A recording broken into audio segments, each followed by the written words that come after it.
G'day all, welcome back to the show for men. Today we've got a discussion about why women can't find a real love. We're going to use this video by the Diary of a CEO as talking points. So if you want to watch the whole thing without me ranting and carrying on as usual, check the video description. Let's jump in. Knock-on effects for women. And I think the data is also suggesting that the crisis amongst men is causing, in many situations, a crisis for women as well, because we both, men and women exist in an ecosystem that needs to be somewhat balanced. So I'd like to talk about the impact this is having on women. One of the things I found interesting, it's actually because of a young woman came up to me in a bookshop. I was just there looking for my own book, as you do, just because it just come out. And she said something to me that a lot of women that have approached me or DM'd me have said quite frequently, which is she's over the age of 30 now. She's committed much of her life to her career. She's single. She's tried dating apps and she doesn't enjoy it. And part of me started to think about the fact she might be caught in a sort of generational gap where they used to meet in person, but now the generation below her meet online. And she concluded what she was saying to me with the fact that she believes, or she's starting to believe, that maybe there's something wrong with her. Because she's over the age of 30, she's single, she can't find a partner. She told me she's never had a boyfriend. She's killing it in her career. And she was in that bookshop looking for advice from a book. And I feel compelled, because I know she listens to this podcast, to ask as many people as I can the question to find an answer for her, because there's someone very close to me in my life who I literally text when I left the bookshop, and I said, I've just met you in the bookshop. Every sentence that woman said to me in the bookshop is the exact word for word, even like I've tried going to the gym and that's not working, is the same as a close friend in my life, one of my best friends, has said to me as well. And all right, I'm going to stop it there for a second, right? So women will ask, they'll tell you about their dating issues, they can't find a guy, blah, blah, blah, blah, blah. The moment you give them any constructive feedback, like tell them literally what the problem is from your opinion as a man, they don't want to know about it. They don't want to hear about it. You're wrong. Get effed. Block, delete. I've had this happen to me on numerous occasions. Women in this exact same situation, maybe they're not ever having a boyfriend thing, which doesn't mean anything. It doesn't mean they haven't they're not sitting at home knitting until they're 35, unless they're a complete warthog. Right? They're out banging dudes the whole time. But I've had women in this exact same cohort complain. Why do you think the dating apps are full of women who, from all intents and purposes, look like they're really well put together in life, attractive? All right, you might even have a date with them and they turn up in a nice car and nice clothes, and you're like, wow, this chick is like something different. Until you realise it's all fake. Until you realise the car that they have is probably on finance, putting them underwater financially. When you realise they don't have any money to rub together, they're living week to week, month to month, living the high life on whatever money they earn. So yeah, they could be killing it in their career and making good cash flow. They spend all of that cash flow, holidays, winery tours, the list goes on, clothes, office clothes. So they're not as well put together as they like to think that they are. That's the first thing. The second thing is women have an unrealistic expectation for men. Why do you think, look, once again, as someone who was on the dating apps a lot through different ages in my life, women over 30, I found them to be the most difficult women to go out with. Why? Not because they had standards, because their standards were too high. They were annoying to go out with. It wasn't fun. They're demanding, all right? Before you even go on a date, they're asking, what do you want to get out of Bumble, Tinder, Hinge? What is your intention? Because they're not into just wasting time. Whatever. It's just not fun, all right? So a lot of guys go, you know what, I can't be stuffed with this. If I can't even meet up with this chick for a coffee without being interrogated and almost having to promise some sort of intent to commit before I even meet you, I don't want to do it. That is the honest reason why I gave up on it. Right? Well, I just put down the keys to the VN. All right, because yes, I was getting action and all that, but I was working really hard for it. Like guys will say, oh, when you're in your 30s and all that, Yeah, you're going to get way more action. Yeah, it's sort of true if you got your life put together and you're good at lying, but you also got to be good at putting up with women's rubbish, because the older they get, the more rubbish you have to deal with. The more nonsensical, emotional, demanding, entitled behaviour you're going to have to put up with, because they're aging out. So every interaction with the man is calculated based on time. That's the issue there. Guys don't want to be put on blast that they can't have any fun. They suck the whole fun out of it. That's why they end up single, because it's strictly business. And these guys that they want can see right through that these chicks are desperate. They're desperate to hit societal norm milestones before it's too late. And they don't want a bar of it, because they're not there for you. They're there to achieve that goal and get off the dating apps or have a baby or get married and all of that. We all know how that all ends out most of the time for guys who also rush into things without doing any due diligence. Fair chance you're going to end up either miserable,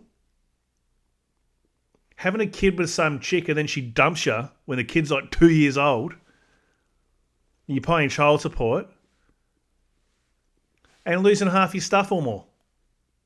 Guys are like, you know what? Nah. No, thanks. There's not just one in my personal life. There's 3 or 4. Well, we all know women, I'm sure this happens to you all the time, really interesting, high character, successful, attractive women, usually in their 30s, sometimes in their 40s, who will say, I can't find anyone to date. And it's not that they can't find anyone to date. It's that they can't find anyone they want to date. And there's some dynamics here. The first is... Can I just interject to validate your point there? She also said to me, I'm not willing to drop my standards. Well, and it's like Warren Buffett said, the key to a healthy marriage is low expectations. What's happening is, and I think his name's Chris Williams. He kind of reminds me of you. He's this handsome young podcaster who's blowing by all us old guys. You know Chris? Yeah, I know Chris. Anyways, he does a fantastic job, and I've learned a lot from him. But he calls it the high heels effect. And that is, every year for the last 50 years, women have become better educated and they're making more money. In urban centers, they've now, under the age of 30, blown by. They're now making more money. More single women in the U.S. own houses than single men. They're getting taller every year.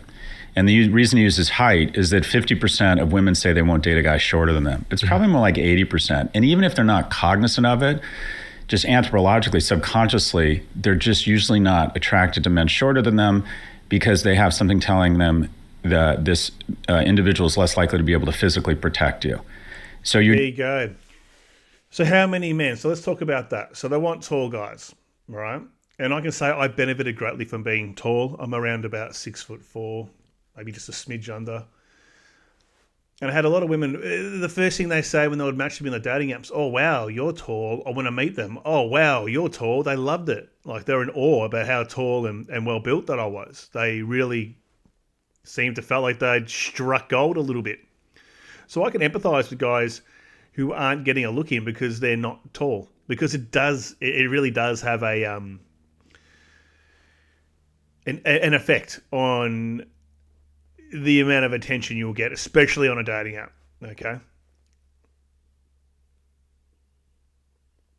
It's really interesting because women, even average women, have standards through the roof. And this is one thing I'll elaborate on a little bit more.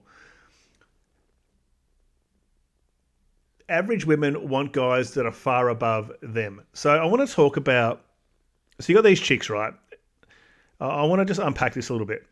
So you got these chicks, yes, okay, they're the high heels effect, they've got the good job and they're killing it in their career and advancing and all of that. Most women I know, I'm not going to say all, most women I know who are well put together and earn a lot of money don't do anything productive with that money. Right? They don't put it to work. They don't even save it. They don't have anything, but they think that they're a big ticket item. when they're just relying on cash flow and no savings. You may as well have not earned that money if you've blown it. So then they want a guy who's got his life together, financially stable. As I said, I've recently looked at Larry's Bumble and the Hinge and that, and I swipe through it and read some of the profiles, blatantly saying, men financially stable, have their lives together, ready to commit. What's that saying? You've done all the work and I just want to plug in. No thanks. I haven't gone to work for 20, 25 years, 30 years to get myself a house, maybe a mediocre home, right? A median home, and I've paid that off or got it mostly paid off, and I'm very comfortable and I've got a safety net. I don't want you coming and moving in to my shit. Get stuffed. That's exactly what a middle-aged guy is going to think. That's certainly what I think. What are you bringing here apart from some good looks and an attitude? Probably not too much. But these chicks, even if they're average looking, they want good looking guys who have their stuff put together.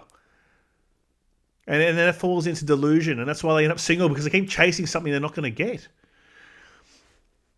It's like, okay, let's use an example. I want to use an analogy here. So it's, okay, say you're used to getting paid $50,000 in your job, and you lose your job, and you're out on the job market, and you're speaking to recruiters, you're looking for work, and you're being overly picky about it. You don't want a job that makes $50,000. You've decided, no, you're gonna get $100,000. You want those jobs, but you don't want to do anything extra to get it. It's not reality. This is the exact same thing. These chicks don't have what it will attract a man who has their life well put together, but they still want it, and so they just stay single. I know my worth. I know my standards. I know what I bring. I've had women 40 years old say that shit to me. So what are you bringing? Like, really, from a male perspective, what are you really bringing here at 40? Even if you are attractive, probably not much. But there's a lot of demands, and as I said, you want to speed run me. You want to speed me run me through all the stages of commitment to get what you want. You're just at a disadvantage from a height standpoint. Now, metaphorically, women are getting taller every year, and men are getting shorter, right? Men mate socioeconomically horizontally and down, women horizontally and up. But when the pool of men who are socioeconomically senior to women, it just means that the quote unquote pool of viable mates for women is going down every year. And women have been told they can have it all. And what I found is you can't have it all. Or let me put it this way, you can have it all, you just can't have it all at once. And that to focus on their careers, which, by the way, I think is a good thing. I think economic viability is just super important for everyone, including women. Yeah, I think it's good. People need to be adults. I've got no issue. And I've said this a bunch of times, and I know some guys agree and some guys disagree. Chasing down women who are no-hopers financially is going to end in a lot of cases ruin for you down the road when you have a separation, divorce, long-term de facto relationship blows up. They're going to have the law completely on their side to bend you over and spread your cheeks and take your money. Oh, yeah, men only want women as beauty objects, and they don't care. They'll marry the waitress from McDonald's or IHOP or the local Chinese restaurant because she's beautiful, and men want young and beauty. And guess what? She gets older, and then she also has no ability to make any money, and she's going to take your shit. That's why it's a shit deal. It's a good deal in the short term. It's not a very good deal long term. And I'm not saying women who are these boss babe women are the way to go, because that attitude is completely off-putting for most men. Obnoxious, overly competitive attitude. I'm not saying go for that. I'm saying go for women, if you can, who make enough money to be a similar earner as you. A similar earner as you. I'm not saying get a CEO or some stuck-up chick that thinks they're top shit. Because when shit hits the fan, that is what is going to protect you somewhat. You're still going to cop it, because generally it's the man who has all the money and has saved the money and made the majority of the investments or the good financial decisions in most cases.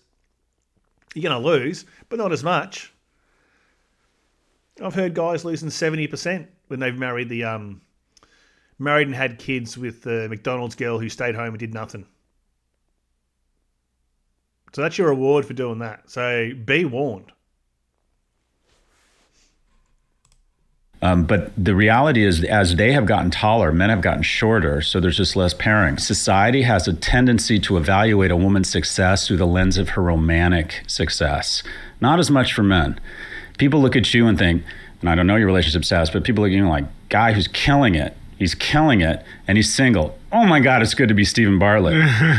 A woman in her 30s who's killing it professional is alone. It's like super successful, but Your single status is a feature. For women, it's seen as a bug, and you both might be just as lonely.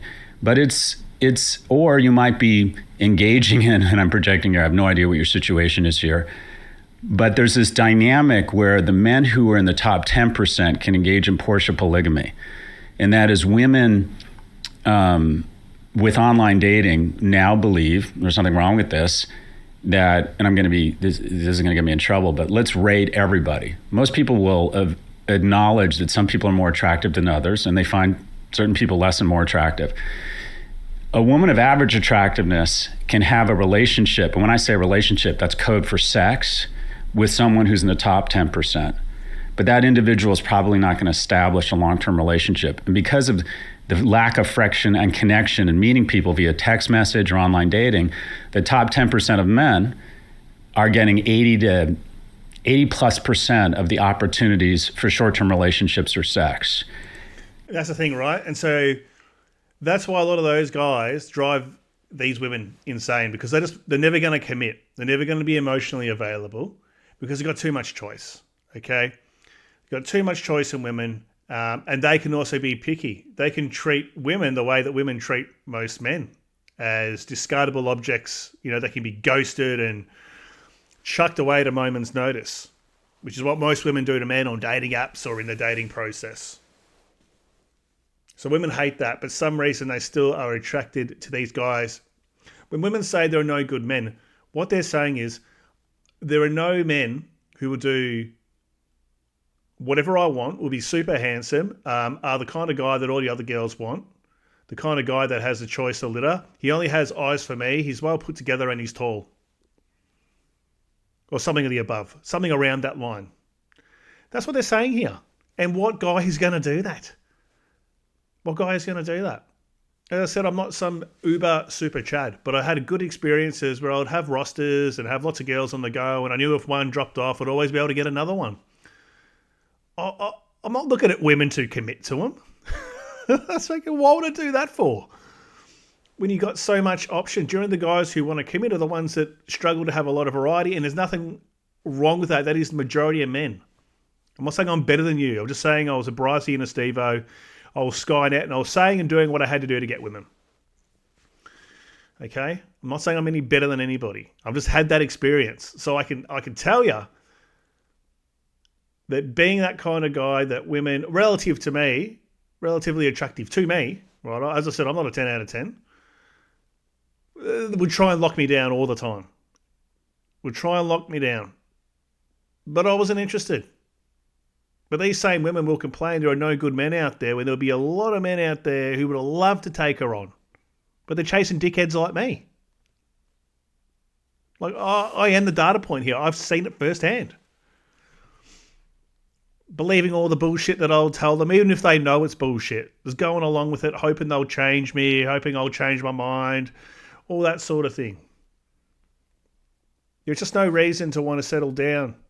Especially, guys will say, well, what sort of existence is that? You're only having short-term fun. You're not having any long-term connections, commitments with women, and no one's going to love you when you're old and all that. Because I've heard all that bullshit too. I've had people say that to me a lot.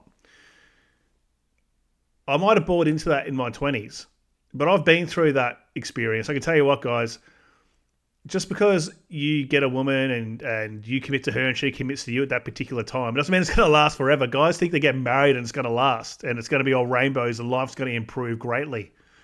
A lot of guys live a life of desperation. So I can tell you, I've been a married guy living a life of quiet desperation that looked perfect to people on the outside. And I've been a Brycey, Steve-O, scumbag. If I could honestly pick, I would pick the Brycey, Steve-O scumbag life. That has its ups and downs too, which I've talked about quite a bit. But I'd pick that every day of the week. So they can engage in what's called Portia polygamy, and that there's not a lot of motivation for them to establish long-term relationships, which leads to bad behavior and a lack of household formation. So the guys that most women want and believe that they should be in a relationship with are the least likely to establish a long-term relationship. And then the bottom 90 either have little or absolutely no interest from women. So I want to be clear, no woman is responsible for servicing a man. But what I think has happened is this dynamic where because... I want to say one thing, it's exactly right. That is fine. No one is owed anything. But these men that these women want, they're not responsible for servicing them. Because online has given everyone access to everyone, the majority of women are all interested in the same group. And this group is now much less likely to engage in a long-term relationship. And the result is just there's a disproportionate number of men and women who, quite frankly, are just lonely. But men have a tendency when they don't have a romantic relationship to not only not have that romantic relationship, but then they have fewer friends. They go out less. They're less professionally successful. You know, if I didn't have a mate who told me we need to save for a house, I'm not sure I wouldn't have been smoking pot and drinking every night. You know, she was like, if you want to continue to have a relationship and have sex with me, you've got to get your shit together. Young men need that. They need the guardrail of a romantic interest, the cocktail or the peanut butter and chocolate of a household where one person is more risk aggressive. You know, that's really important. And pushing the boundaries of what can be done. And then another person who's more practical. And that oftentimes goes into gender roles. Not always, and sometimes it's flipped. But that's a powerful combination. 1 + 1 really does equal 3. And across every species, you see that the majority of really wonderful things, including offspring, but other things in terms of building a society, are a mix of different attributes. I don't know, man. As I said, I've had a lot of experience with women over the years, interactions with the short-term, long-term marriages, blah, blah, blah, blah. Most of them have shaped my opinions that for the most part, getting into long-term relationships with at least 90% of them to 95% of them is going to end in tears for you. When I say tears, I don't mean a divorce. I'm meaning a life of unhappiness, compromise, servitude. I think a lot of men idealize relationships with women and what they're going to get out of it. They think that the way that woman is acting in that courting phase, if you want to be traditional, or even just a dating phase, all right? It might have been a slurry that you've upgraded to girlfriend, you've been pounding her out and she's been a good one and you've become fond of her. And you've upgraded her to girlfriend and then you might upgrade her to fiancé. You think she's going to stay that? They do not. So what you think you're going to get, this complementary relationship, doesn't end up eventuating. And I think a lot of men, including this guy, romanticize the idea of long-term connections with people. With women, my honest takeaway is you need to take them on a day-by-day basis. Every day with them is not guaranteed. Any guy who's been out there and been dragged, divorce raped, gotten the famous "I'm not happy" speech, need to find myself speech, was never expecting that when he decided to put a ring on her. That's just my 2 cents on that. These guys saying, people compliment each other. This is another thing that I've heard, people complimenting each other because they're different and opposites attract. I don't think so. If you're not highly aligned in your life, especially when it comes to money and even like politics and just the way you live your life, you're going to have a very slim chance of being happy. Opposites might attract for a bit of bedroom action. They are not good long term. I've had this experience. I've had girlfriends that I've been very much on the same page with. It was a lot better than being married to someone who was completely different to you, brought up a different way, different values on money, politics. Opposites do not equal a good outcome. The biggest one will be, you might get a guy, right, who's really diligent. I know I'm ranting today, but whatever, that's why you're here. You get a guy who's really diligent, saves his money, puts his head down, doesn't go traveling, might stay at home an extra few years instead of moving out and renting if he has that ability to. He stacks his chips. He just does all the right things to get in front of life. And then you meet some woman who has lived the dream, gone and done all the traveling, wasted all their money, done all the night clubbing, lived overseas doing expat, has come back, plugs into his life. How is that a fair trade? How is that a good outcome? That's just a very common thing that happens, and guys take women on it. Someone who is had no accountability, has not had any foresight for their life, is hunting down. This is all it is, and this is very relatable to this topic, is hunting down a guy who's done all those things. And so the guys who have done all those things can see this shit a mile away, especially if they understand women. Women want a retirement plan, an insurance plan, a safety net, a place to live. They want to feel like they're week to week, month to month on rent. A lot of women will want guys to pay their debts off that they've accumulated through their 20s when they meet a guy in their 30s. Student debt, personal debt, the list goes on. So this is why they can't get guys who are well put together, because you see it and you might be a bit more astute, especially if you've done well for yourself. You look at this from a cost benefit and a risk management perspective, not a good deal. Shit deal. Only good for sex. That's it. And so we have just fewer and fewer of that peanut butter and chocolate in households. There are now more people not only living alone, but living with their parents than ever before because they're not establishing this relationship. So it's absolutely bad for women, but typically, women still are economically successful, still find places to put that love, and quite frankly, don't start killing themselves or killing others. So it's not that it's any less bad, but the knock-on effects tend to be less bad for society. And I went through the research from the Pew research, but also from the sort of Centers of Disease Control, just to clarify some of these numbers for women as well. And they cement everything you've said. Only 13% of women over 30 were married in 1970. That number has now risen to almost half. The divorce rate for women over 30 has doubled in the past 50 years. In 1970, only 10% of women over 30 were childless. Today, that number has risen to almost 30%. In 1970, only 28% of women over 30 were earning more than their husbands. Today, that number has risen to almost 50%. And in 1970, only 12% of women over 30 were living alone. Today, that number has risen to 35%. And on the point of loneliness, I was looking at how many men versus how many women have a best friend, and it's multiples more. So multiple more women still have relationships regardless of this state of affairs, because they're better at, as you say, forming social connections in non-romantic relationships with other women than men are. So it's a pretty bleak. It is pretty bleak. I would say it isn't so much that women want to say, oh, well, I'm out earning men.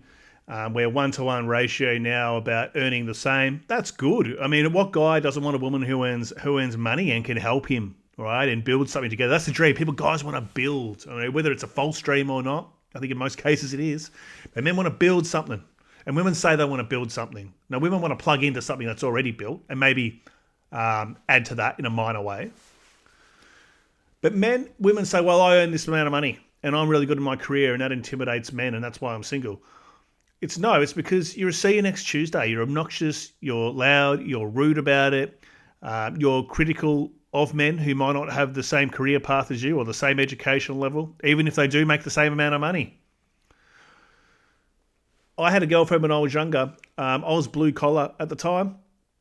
All right, I used to work in a menial sort of labour job, but I was making really good money. I was qualified in a trade with it. She was too ashamed to tell her friends what I did for work because she was a professional working in an office. So let that sink in. I've been on the other side of this boss babe shit. I was making more money than her, probably in the multiples at that time, as someone in their early 20s.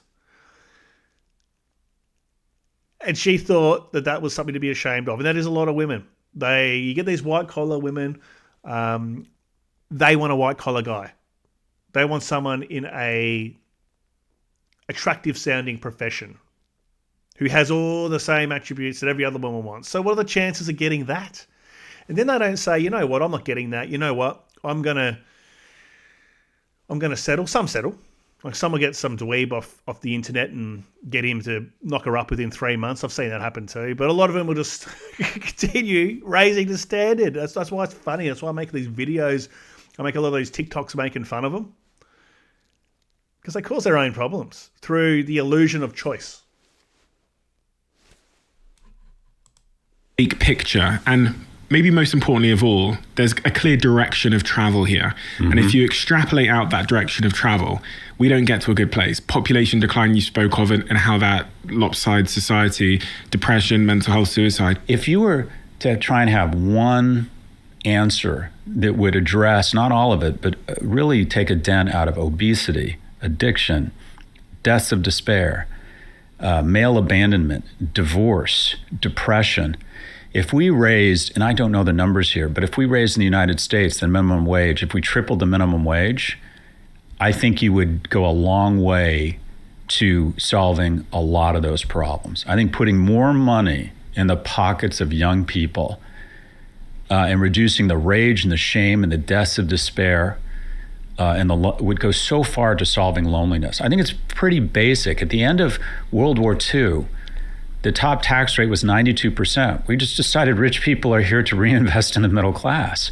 When Reagan entered office and when Thatcher entered office, the top tax rates were about 70%. By the time Reagan left office, it was 27%. What we've seen across studies, University of California, Riverside and UC Berkeley did studies on minimum wage. And in Washington State, California, New York, where they dramatically raised minimum wage, the incumbents will tell you the sky's going to fall, businesses are going to go out of business, people are going to stop hiring. It's going to expedite them trying to figure out a way to buy the new Burgertron to I don't even know what shit he's talking here. I'm going to leave it there, guys, right? But at the end of the day, why can't women find a real love? Because the real love they want doesn't exist, plain and simple. The real men they want doesn't exist. And all of that put together is a fantasy. That's basically it. And then when they do get it, maybe if the guy does live that fantasy and then they realize he's just a normal dude, they get bored of him, and eventually these women divorce him looking for that guy again, complaining that they're looking for love and can't find a man post-divorce. All right, gents, thank you for watching. See you in the next video.